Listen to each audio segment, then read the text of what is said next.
What's up, guys? So today we have another trade going on. I figured to share with you guys. It says okay for camera. Let's go ahead and read the note first. It says, hey Jeff, thanks for doing this trade with me. As promised, the two knives included Spyderco PM2 S45 VN steel and the CRKT Ritual micarta. Both are great, basically brand new. The Ritual is mint condition and the PM2 is lightly used and not abused. Not terrible knives, just way too big with barely any pocket time. Glad to pass on to someone who will put these to better use. Thanks, Anthony. P.S. Shameless plug. So there's his Instagram. So thank you very much, Anthony. I've done trades with Anthony before. Very awesome guy. So yes, we have a Spyderco PM2. Looks a little bit plain, but this one has the S45 VN. So this is another addition to my collection of PM2s. I'm trying to pretty much get every blade steel that they offered in these knives, which is crazy because there's, you know, it's up in the teens or maybe even 20 different variants and all different blade steels. It's kind of a bonus when it has a different type of handle. You know, some of them have specialty, you know, scales on them, and some are just plain, just like this one. But that is another notch in the belt for the collection, so that is a huge smile on my face. Plus, I don't know offhand if I've ever actually used S45 VN. I've used S30, I've used S35. I don't recall, I don't think so. I may or may not use that, I'm not sure. But anyway, we have the very interesting CRKT Ritual. So when this thing first hit the market, everyone was sending me messages. Oh my God, are you going to review this? Are you going to do a video on this? Because it's funky. It's a big knife with a very extreme design. So first off, I really do love this kind of like ivory G10. All right, just beautiful looking. You have the blue bolsters here. This one, he did say it was mint condition. There is a rub there. I wouldn't say mint condition, but like I said, I've worked with him many times before, so no big deal. I actually carry him, or excuse me, plan on carrying this one and using it, so it doesn't really matter to me. But anyway, so interesting design. We have a pretty extreme blade on here. Okay, very Arabian sword to me. There is a very fine point on this, but it's so hooked, it's so curved. I'm not sure how effective that would be. You know what I mean? If you were to stab like that, you know, coming around, that would work fine. Or if you're, you know, in a reverse grip, you could probably stab fine with that. But as far as like literally penetrating, I'm not going to cut into this box, but let's say I have to, you know, as a package I have.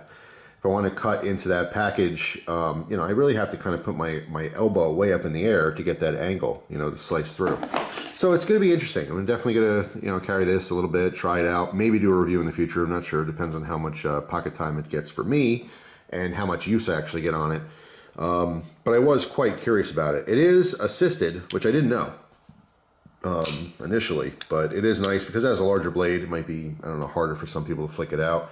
But yeah, as you barely push that out, the assisted spring takes over there. So pretty interesting, pretty fascinating stuff here. So thank you, Anthony. Really do appreciate the trade. Like I said, stay tuned. May or may not do a review on that. It really just depends on how much I'm using it. That huge belly, I mean, I've never seen more belly than this. This is definitely a knife set for Weight Watchers because this thing is really poking out here. But I assume that is going to translate into being an awesome slicer. But we'll see. And it does have quite a fine tip there. Like I said, if you happen to hit a staple in a box or something, or you're cutting something that's just extremely hard, that may snap. You know, it's a consideration. It's definitely an extreme design. First impressions on the handle, it is pretty comfortable. No real concerns there at all. I was wondering if that pocket clip, which is unique design pocket clip, how that would feel. But it feels fine in the hand. I don't feel any hot spots. It's actually pretty low profile. It's not really sticking out. But, you know, with the all the different finger grooves and little curve in the handle there, pretty cool. Pretty cool. I like it.